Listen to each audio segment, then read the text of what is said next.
आपकी जॉब है, हीरामणि बहन है, आप आई हैं देहरादून से। हमारे यहाँ आने से पहले कहाँ गए थे? सीधा साफ शब्दों में पूछता हूँ। करौली गए थे, वहाँ क्या बताया आपको? वहाँ क्या बताया आपको? बहुत जगह इतने पैसे नहीं लिए जाते जितने वहाँ लिए जाते, है कि नहीं है? बोला कि हवन करो ठीक हो जाओ। हवन करो ठीक हो जाओगे, क्या ठीक हो जाएगा? ये बताया आपको? ये वाली समस्या है क्या आपको? समस्या बताई? समस्या बताने से पहले इलाज कैसे चालू कर दिया, ये बात पता चला आपको? कुछ बताया ही नहीं तो हमें क्या पता उसे इलाज किया। जब आपको समस्या ही नहीं बताई तो इसका मतलब सीधा सीधा लूट का मामला है, ठगी का मामला है। और कानपुर में एक गुंडा बैठा है और वो लूटो ठगी कर रहा है।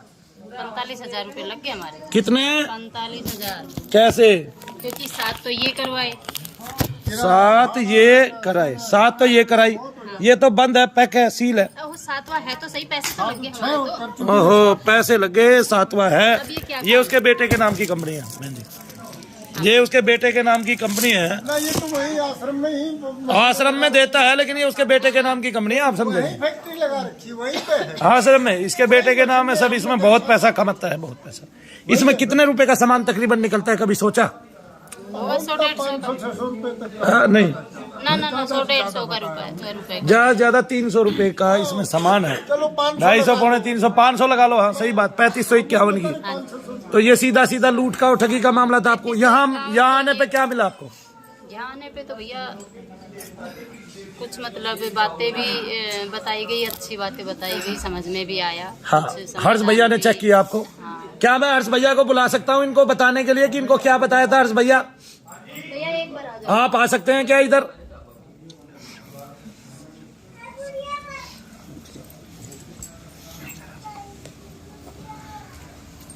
हर्ष भैया, बहन जी को, हीरामणि बहन को क्या बताया था आपने?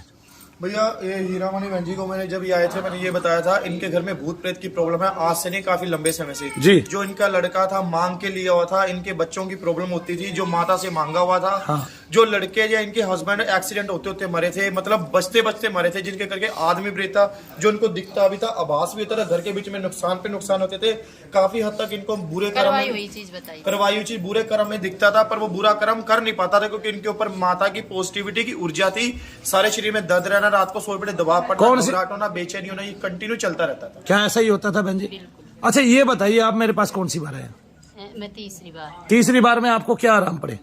तीसरी बार में मतलब क्या इनके घर में अब प्रेत है? भैया इनके घर में मैंने अब देखा तो मैंने बहन जी को ये बोला कंग्रेचुलेशन, क्योंकि आपका प्रेत कट गया। माता जी के ऊपर सिद्धि थी, ये माता काली की नवदुर्गा शक्ति की पूजा पाठ करती थी, जिनके घर की इन्होंने काफी समय बालाजी में बिताया। उनके जो समस्या हल नहीं हुई, जो इनके हस्बैंड जी कहते थे इनके शरीर पे माता खेल के आए, पर इन माता जी की भावना ये थी शरीर के बीच में प्रेत माता देवी देवता कोई खेल के ना आए। अब मैंने इनकी प्रैक्टिस करवाई है, खुद बताया, इन्होंने 2 बंदों को बताया, माता जी सेम निकला कि नहीं, क्योंकि वही देवी की तरह इन्होंने पकड़ ली। इनके मन के भाव है, मैंने खेल के नहीं बताना, ये सिद्धि प्राप्त करना चाहती हैं। इनके बच्चे में ये क्रिया जरूर आती है, फैमिली से रिलेशन ही जिसने करा हुआ था, क्योंकि इनके बच्चे का मारण कर रखा था किसी ने। मेरे ख्याल से इतना कोई नहीं बता सकता, और पहले बताते बाद में इलाज करते जब आपका पेट भर जाता है। पेट भी भरते नहीं है, सबसे बड़ी बात ये, क्योंकि पेट भी आदमी का भरता नहीं है, क्योंकि यहाँ तो बिना पेट भरे आदमी लाखों रुपए दे आता है ना? ऐसे ही है ना कि यहाँ लाखों रुपया बिना पेट भरे दे आता है आदमी। आप दोनों दरबारों में अंतर क्या देखती है? दिन रात का। जैसे कि अब वहाँ तो जैसे हाथ जोड़ने से भी, प्रेयर करने से भी कि एक बार सुनो हमारी क्या समस्या है, कम से कम पूछो तो सही, लेकिन नहीं। और भैया ने मतलब पास में बैठा के अच्छे से समझाया भी, बताया भी, ये है, ये नहीं है, ये है, जो गलत चीज़ थी उसको हटाया भी, अच्छी चीज़। मतलब बस मेन कारण ये था कि माता जी का आशीर्वाद जो आपके साथ था वो निगेटिविटी हटने के बाद परिपूर्ण रूप से उजागर हो गया, खुल गया, और आप बताने भी लगे। एक तो ये, दूसरा आपने इतना पैसा दिया, क्या उस पैसे की 1 रुपए की भी वसूली हुई आपकी? नहीं। और यहाँ आपने कितना दिया? यहाँ हमारा 300 रुपए लगे। यहाँ आपके 300 रुपए लगे। और कई सालों से दे रहे हैं, बहुत जगह बाबू जी कई सालों से दे रहे हैं ना, कई साल वाले मेरी होड़ नहीं कर रहा कोई भी संसार में। वो आदमी अपने आप को बड़ा सिद्ध करने की कोशिश कर रहा था पहले से ही। मेरे भक्तों ने कहा पढ़े लिखे मत आइए इसके सामने, क्योंकि ये गंदा और जलील आदमी है, निकम्मा है, और क्या कहते हैं, पहले राजनीति का घाघ था, NSA की धाराएं यानी कि जो राष्ट्रद्रोह की धाराएं वो इस पर 3-3 बार लग चुकी हैं। और ये आदमी जो है ये मलिन भाव रखता है, बहुत ही इसके नीच भाव है और ये गुंडागर्दी पे उतर आता है। इसलिए मैंने इसको कभी छेड़ा नहीं था, लेकिन जब मैंने देखा कि पानी सर के ऊपर से जा रहा है, ये कुछ और ही बनना चाहता है। हमारे चैनल पे एक नाम आता था ब्रह्मांड का सबसे बड़ा सत्य चैनल, तो इसको लगा अरे ये काम मैं क्यों ना कर लूं।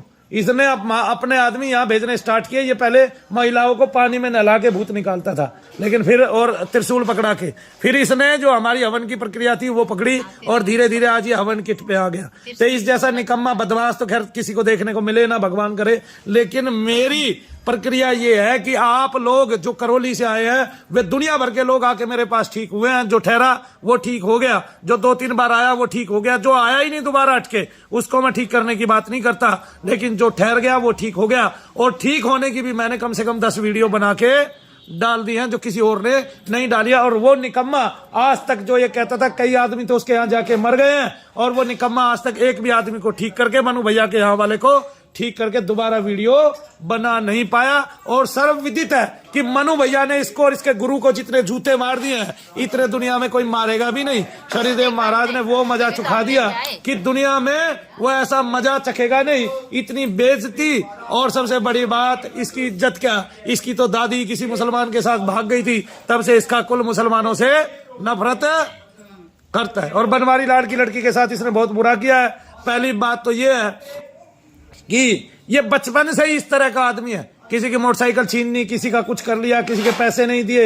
ये बचपन से ही हड़पी टाइप आदमी है कि किसी का कुछ हड़प लिया, किसी का कुछ हड़प लिया। मैं तो केवल संसार को चेता रहा हूं जो केवल ऐड देख के जाते हैं, वो ये समझे कि सच्चाई केवल कहां बढ़ती है ये पता चल रहा है। भगवान का ये सच्चा दरबार है। इसलिए कहता हूं कि बोलो सच्चे दरबार की जय और सबसे अच्छे दरबार की जय। और वो कभी भी अपने दरबार में खड़ा होकर ये लोगों के हाथ ही नहीं उठवा सकता कि कितने लोग ठीक हुए हैं। बोलो, ये काम भी मनु भैया का है, उसके अलावा किसी का है ही नहीं कि जिसके यहाँ भीड़ की भीड़ आती है और वो आदमी ये कहता है कि हाथ खड़े करो जिनको आराम हुए हैं, और वो यही खड़े करते हैं लोग और कहीं नहीं। तो फिर से कह देता हूँ, हाथ खड़े करो जिनको आराम हुए हैं। ये देख लो, दुनिया में कहीं और देखने को नहीं आता है कि हाथ खड़े करो जिनको आराम। अरे धनुष भैया ने भी हाथ खड़े कर लिए, तो आपको आराम पड़े, आपने हाथ खड़े किए और आपने देख लिया ये 3500 रुपए की हजारों किट खरीद के भी आपका लाभ नहीं होना। ये 3500 ये फिर एक वो बांधता है ना धागा, 100 रुपए का धागा बांधता है, क्या लेता है? फिर जितने परिवार में आदमी है उनका 100 रुपए का दाम। मिलने के कितने पैसे लेता है बस ये बताओ। 2100 लेता था पहले तो आपने सांड के दर्शन के लिए कितने पैसे खर्चे हैं? हमें तो 45,000। हाँ 45,000 सांड के दर्शन के लिए खर्च दिए। मैं फ्री में ना दिखा देता बाहर, हाँ बाहर आके चरता हुआ सांड फ्री में दिखा देता। बहन जी ये तो आपने गलत काम किया, सांड के लिए इतने पैसे खर्चना बड़ी बात है। आपको आपने तो इतने देखो जी, मजबूरी में कोई आदमी कहीं जाता है राज्य आपने किसी कितनी बात मैं तो जूते मारूं साले के सामने आ जाएगा, फट दूंगा साले को, बैठा के आपने बात कमीन को। पूछी है। मैं तो कोई आदमी 1000 आदमियों में से ये नहीं कह सकता कि कोई आदमी आए और मैं उससे मिलूं ना। आपने बैठा के इत्मीनान से बातें पूछी, बताया, कुछ हमारी भी सुनी, आपने अपनी भी बताई कि आपको ये है ये। उनको मिलने के लिए आप 3 बार आए हैं, तीनों बार हर्ष भैया आपसे मिले हैं, और उनको मिलने के लिए बाबूजी ने क्या किया बताना जरा। उनको मिलने के लिए हाथ जोड़े। 1 मिनट का टाइम देते हैं। कि 1 मिनट का टाइम दिया, बस 1 मिनट का। तो बोला कि हाँ क्या है, बोला कि ये मेरी मैडम है, इसको तकलीफ है। तो ऐसे देख के बोला कि क्या तकलीफ है, कुछ भी नहीं, ये तो अच्छी खासी खड़ी है। बोला अच्छी खासी खड़ी है तो फिर यहाँ किस लिए आया है? अगर अच्छी खासी खड़ी है तो यहाँ किस लिए आए हैं? नहीं कमीन को दिखाई देगा जब तो, है ना। तो फिर बोला ठीक है, फिर बैठाए। जैसे मैं ऐसे बैठी, वो उठ के तुरंत चला गया। बैठा ही नहीं, मैं बैठी, वो बैठते उठ के चला गया। फिर अच्छा। दोबारा आया हाँ। कुछ देर बाद, तो बोला कि देखो महाराज, बोला कुछ भी नहीं है, चलो खड़े हो जाओ। कुछ भी नहीं है, देखो हवन करो, नमन करो, ठीक हो जाओगे। और ठीक होने की कोई प्रक्रिया वहाँ पे है ही नहीं। जो जाएगा अपना नाश करा के आता है, सीधी सी बात ये है भाऊजी, है ना। आपके पास तो थे, आप दे आए, लेकिन जिनके पास नहीं है और आपने घर पे मंगा लिया ये सामान, वो कर्जा लेके जाएगा, जमीनें बिकेंगी, किसी के कुंडल बिकेंगे। और लोग ये सोचते नहीं है कि ये आदमी मजबूरी में आदमी क्या नहीं करता है बताओ। मज- अपने पेट को रोटी नहीं देता पर करना पड़ता है। इसलिए कहता हूँ बोलो सच्चे सबसे अच्छे। जय शनिदेव, जय शनिदेव।